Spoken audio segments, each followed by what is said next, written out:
And a very good morning to everyone out there. It is Friday, April 29th, 2022, and this is the Pre-Market Rundown. I'm Andrew Horowitz, and I'm with TriggerCharts. I'm the co-founder of TriggerCharts. Thanks so much for joining me today, each and every week on Fridays, where we try to figure out what is going on with the information that we have at hand and how to deal with it on an ongoing basis to better ourselves financially. Before we do anything, I have to mention that, of course, that everything we talk about today is, in fact, for educational purposes only. Investing involves substantial risk, and past performance is not a guarantee of future results. So there's a disclaimer right on the top there, as you notice. So please pay attention to that. It's something that I really want you to make sure that you understand very, very clearly. So a lot has been going on. We know that there's been a whole heck of a lot of movement in the markets for various reasons. And we've been talking about the chart to the right for some time now, where there is a significant correlation and relationship to the to the markets, to where interest rates are going. And that has been a very, very interesting situation with regard to how markets are handling risk, particularly risk of the forward look of earnings growth. And what we're seeing is those companies, those stocks, those names that have a significant amount of earnings growth potential in the future, however, maybe not so much now, are having the toughest time of them all. We're seeing companies that are in the staples area like Pepsi and Coke that have power to increase pricing, doing pretty well in this overall environment. However, other things that don't, for example, maybe some of our tech companies or biotech companies or even healthcare in general who have opportunities that are out there are really taking it on the chin very significantly. We saw over the last several days names that were pandemic plays, right? The idea that we have a lockdown, stay at home, not go out, remote work, that was all great, whether it was Zoom Media, whether it was companies like DocuSign. The latest was Teladoc, which we have to take a look at that stock, because if you had any kind of risk management at all, you would have stayed away from this stock. Now, there's a weekly on the right here, and what you're looking at right now is the TriggerCharts Commander Series. By the way, I'm going to mention this. I want everybody to hear me very clearly. Do not, under any circumstances, cancel, pause, or uninstall these indicators, because right now there is a massive update process going on with TradeStation that what is going to happen is you will not be able to get back. Even if you have it right now, you're not going to be able to get it back until they finish this update process. It's a coding security issue that they're going through. I actually had lunch with the president a couple of days ago of TradeStation, and just take my word, do not, for the moment, I think you'll be happy with the outcome, what's going to happen here. And I think next week I have one more meeting and we'll figure out, and this is not just for us, it's for everybody. It's the whole entire trading app store. So just be aware of that. And I mentioned that with an extreme amount of emphasis. So definitely listen to that. Okay, going back to this is the Teladoc Weekly. Okay, we were as high as 300 right there. See that 300 line right here?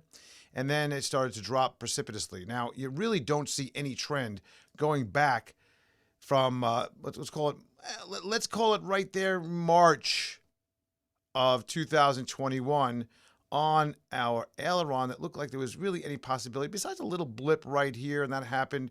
We saw a little bit of a move nicely from 127 to 145, really couldn't get above support, above resistance, and continued on his path.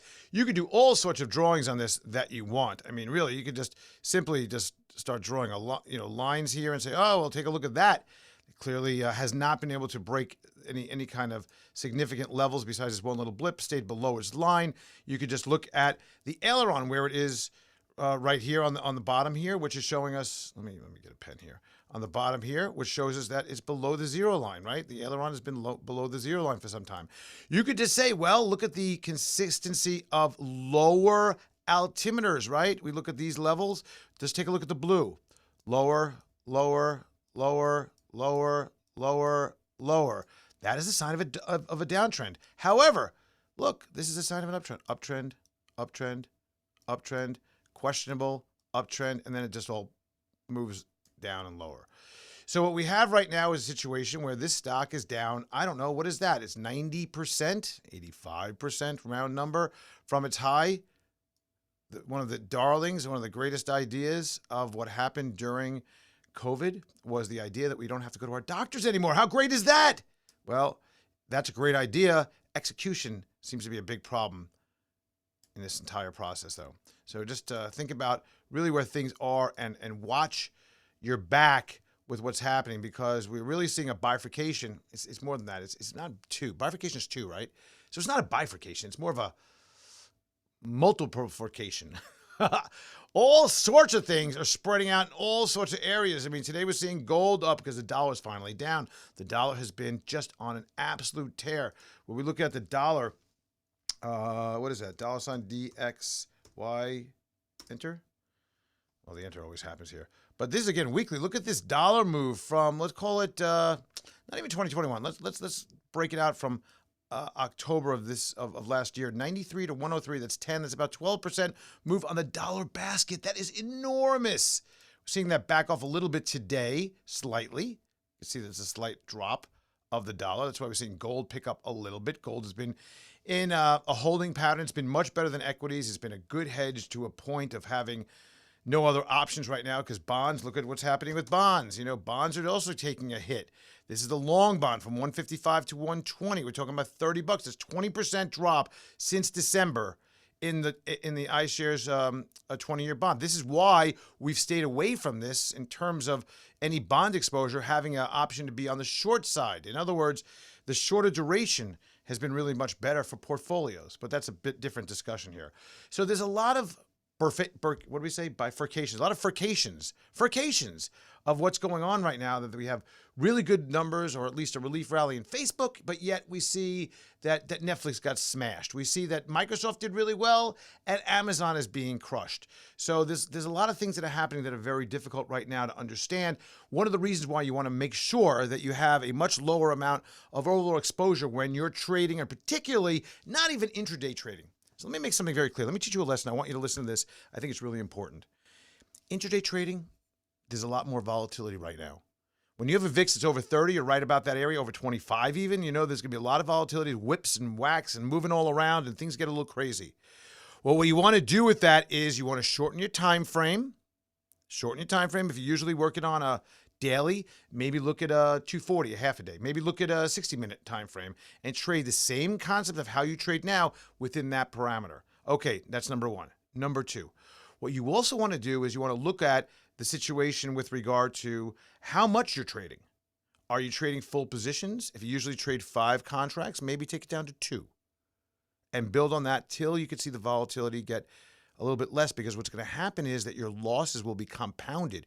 Your gains too, potentially, but you may get spooked out and moved out of a position if you have stop losses set, not using what we have here, for example, which is very defined levels. So you have to be very careful in this kind of environment. One of the things we're talking about here is, of course, the theme. What's the theme? Recession talk is everywhere. We saw yesterday a 1.4% decrease, negative number on GDP. Just when everybody thought that things were just, wow, things are good, all of a sudden we're seeing that there's a big problem.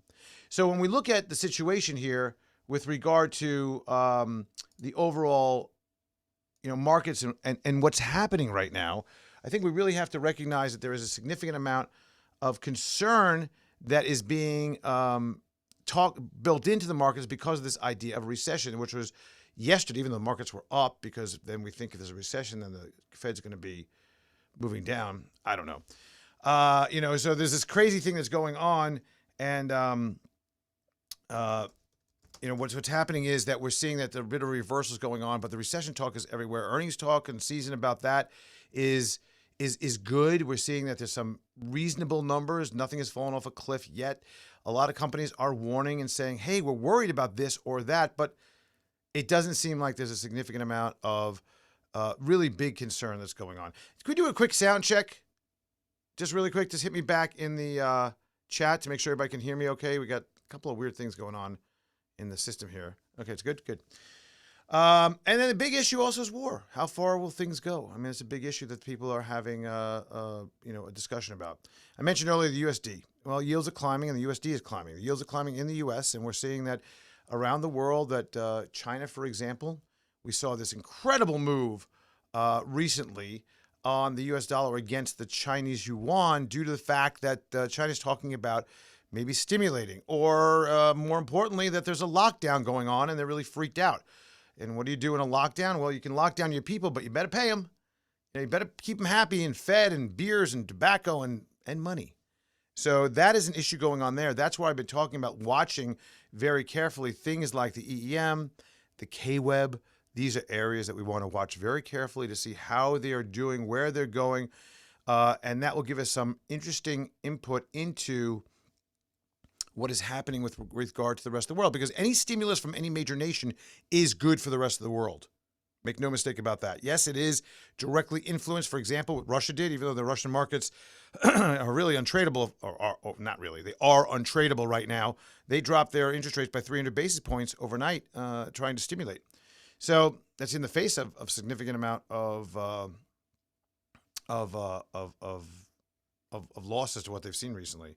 But what we're seeing is higher rates. This is an important concept. With higher rates, what do we have? We have dollar inflows with higher rates and a rate arbitrage. What I mean by rate arbitrage is that in Japan, interest rates are negative on their bonds. Let's just for the sake of this discussion, say they're zero.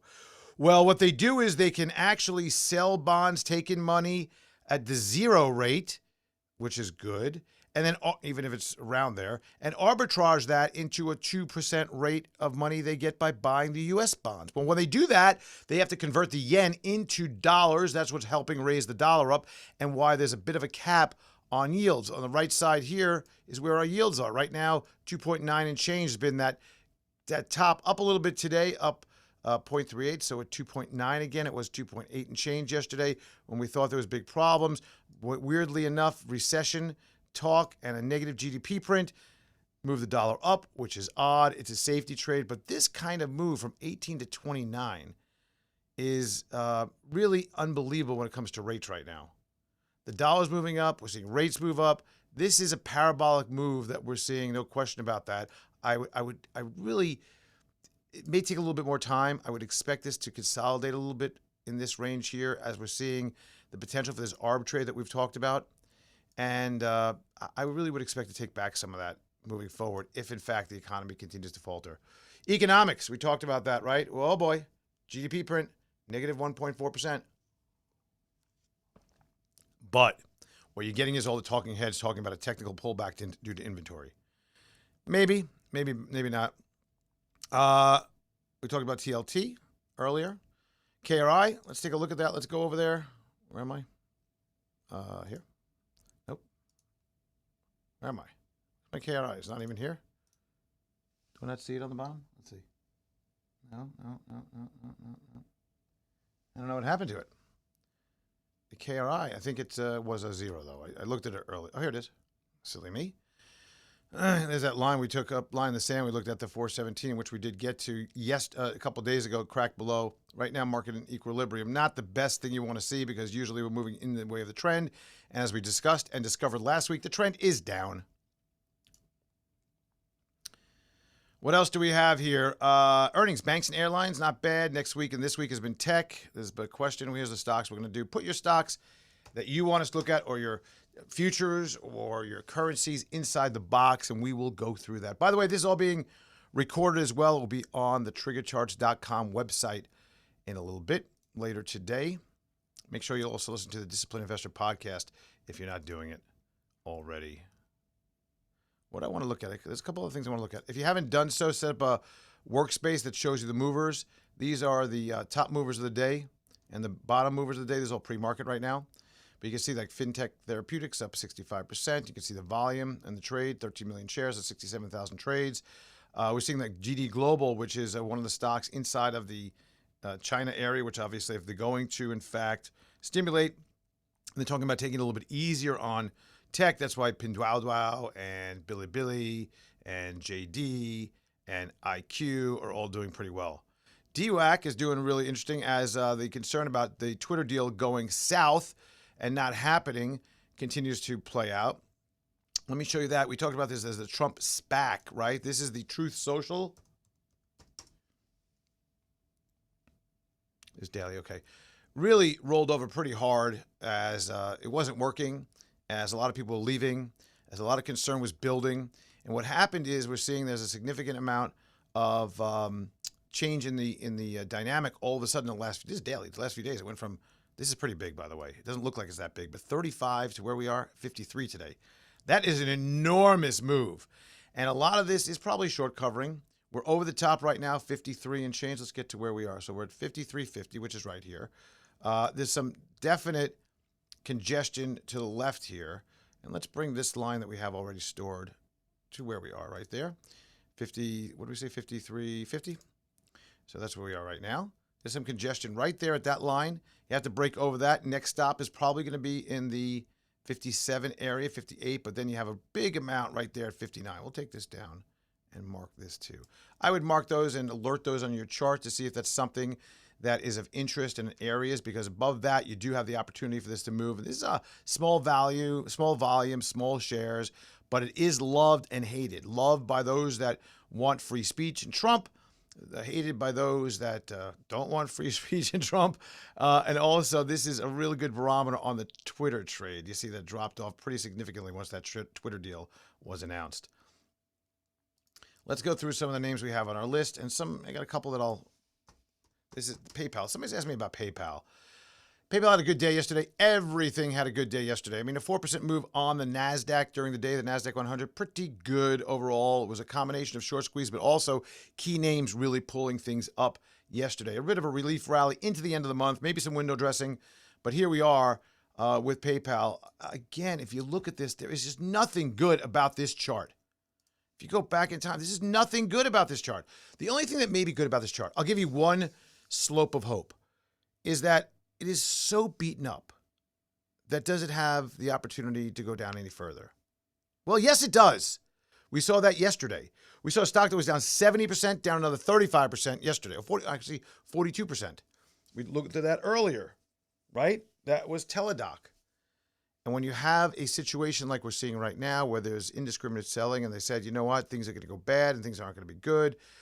You know, what's happening right now is a situation where we have a big problem with where we are with the market structure. And you have to be a little bit more careful. Listen, Amazon down 10% for the day. You know, Amazon had a very mixed bag of results. Some things were really good. Some things were not. Apple had a really good report. It's down $2.50. Why? Well, there's a concern about supply chain. Intel is out last night also, down 4.5%. These charts are just not the prettiest charts I've ever seen. Is that a pretty chart? 68 to 45 on Intel? Since April of last year? April of last year. So there's really a lot of concern about where we are in the market positioning right now. Are we getting towards a flush out low or not? So get back to Amazon for a second. Down, what, $300 today? Okay, it was up $150 yesterday. So you're taking back double what you made yesterday on the stock. There's that stock right there. But now we're starting to crush below levels, right? You know, down over here, right? The low, that reaction low was taken out. So let's say it's right about here, it's 27. You're still below that. So Amazon is now back to its 2020 levels right there. It's pretty amazing, right? Company that makes as much money as Amazon as consistently as they do. You know how much you get at their doorstep every day. Big problems. Consumer pulling back. Where does Amazon go? And this is with a stock that next month is going to have a 20-to-1 split, which was all exciting for people. Everybody was able to flutter. Netflix, the same situation. It's down from 700 down to 380. I said if it broke these levels, 360, watch out. I picked up a little bit right about here at about 207, I think it was, 208, somewhere in that range. On average, and it's trading at about 200 right now, figuring, there's nothing good about the stock chart at all. This is not a stock chart trade. This is, it's a Netflix trade. Take a little bit, put it aside. It's a great company. Let's see if it eventually could do one of two things: turn around their situation, or maybe it's even going to be a buyout candidate. What the heck, right? So that's a different type of trade. I don't do that very often, but that's kind of what's going on there. Ford, head and shoulders like we've seen everything else. Right? Dropped down to about 1377 yesterday after their earnings, popped right back up to their support. That's a pretty good chart indication right there. If we look at that, but it was also on a really good day for markets. So that doesn't count as much. Holding its support right now, right about that same level. Support right now is, what does we have here? 1484, currently at 1449, down 13, right at that level right there. We looked at Facebook. We looked at this big move up, but this is a line 210 put in forever ago, forever and ever and ever ago. I don't even know when we put that line in there, but that was something that, hey, watch this level. Got right back to it.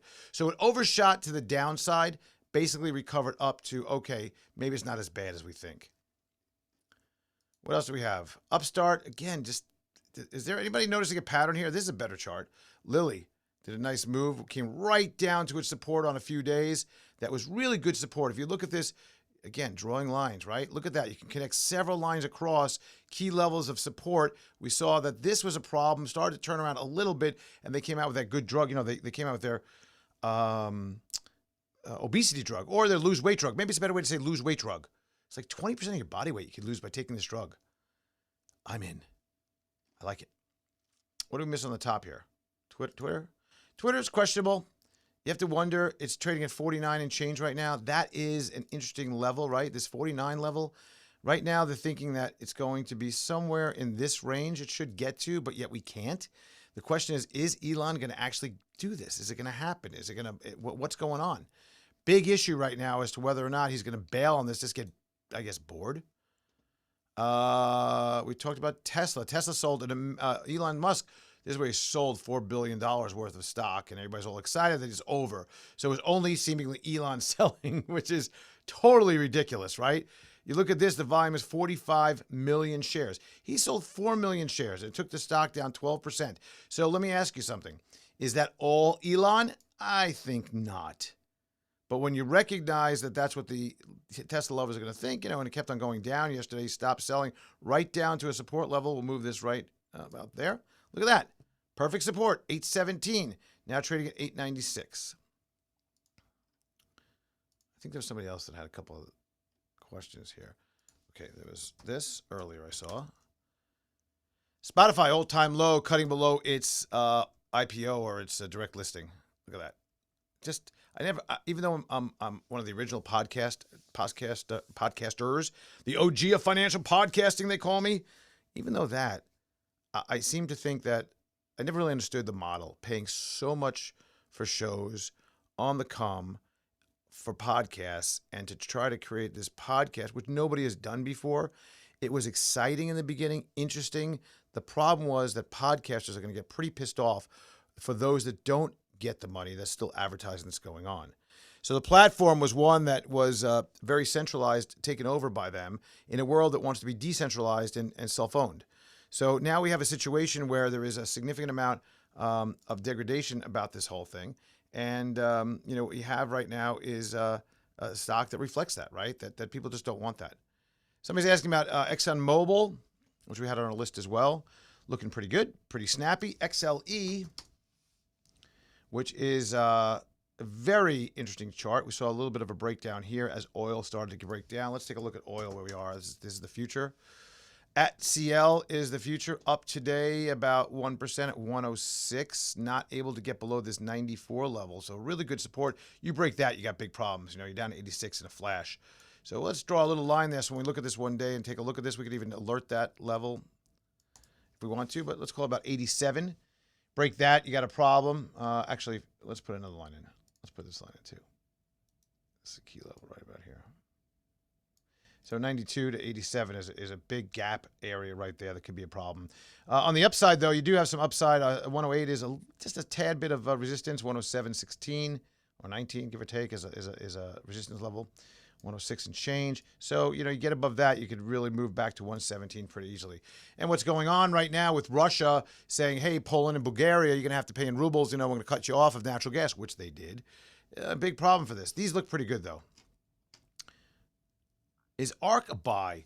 The reason I don't like ARK as a buy is because, first of all, she has a target on her back. She made the cardinal misstep of getting out there. We've seen this time and time again. Bill Ackman, Bill Miller. These guys want the fame and glory, and they get it. They're very short-lived. Now they have a target on their back. If you notice what's going down a lot, it's everything that's in her portfolio. Meanwhile, she's taking a lot continues taking money. ARK, the problem is that she's reckless. She has no downside risk protection. Does that mean that these stocks can come back? But I don't know what these stocks are. In other words, she could be changing things in that portfolio. Now, if you like some of the names in there, maybe buy some of those names. Maybe they just look horrible. You're talking about a money manager who's down 70%, no better performance than the S&P 500 in the last 5 years because it's just been obliterated. This is absolutely no caring about money. This is criminal. Really, really bad money management. She owned the second largest position in the portfolio. Buying it incessantly over the last week was Teladoc. I think the one thing that really stood out that did well for her was Tesla over the years. And then, of course, all the COVID stuff that went on. Other than that, she's buying losers that maybe in 5 years have opportunity. I don't know. She's going to move the portfolio around. It's not the ones that she has right now that have the 5-year opportunity, is what she believes. And right now, she's way wrong. If she's looking at a 5-year opportunity, why does she not see the 2-year opportunity of massive losses happening and hold off on some of this buying? Some of it just doesn't sit well with me. I'm just being clear. Yep, that's a no. Mike, that's a no. Yep, Mike guesses. I'm not giving you a recommendation, though. You make your own opinion. Snapchat, going nowhere. Going nowhere and going nowhere fast.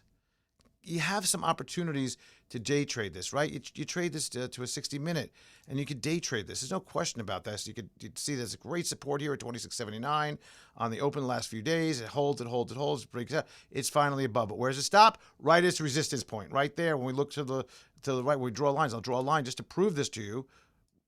Right there, it's basically dead right there. $29. So you've got to watch those areas on that. Let's see what else we have. KWeb, I was mentioning that.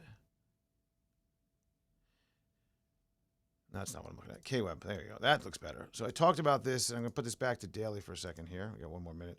I said if it breaks out, it's starting to break out right here. You do definitely have an opportunity on the upside. But there is a topper on this as well. You're seeing a divergence on the daily as well. Last one is tags.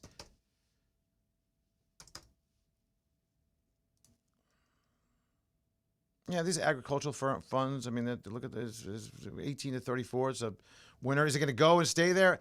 I don't know. If you listen to my stories on Frank Curzio's podcast this week, we talked about my staring when I walked up to the chicken counter to buy fresh chicken breast this week.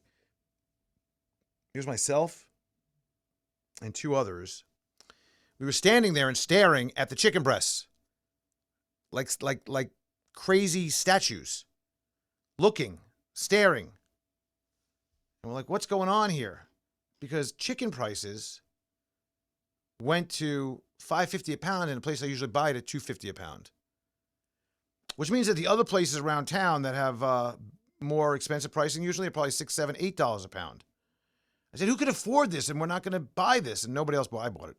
I bought a couple of pieces. But the rest of everybody that was staring decided to go for dark meat and chicken on the bone. So there you go. That's what's happening right there. Anyway, listen, we're going to thank you very much. Remember, heed my discussion about not right now. We'll get more information once I know it, but hang on to your subscription right now. If you have any questions, go over to TriggerCharts.com. Check it out. Thanks for joining me this week and every week. I'll see you again soon.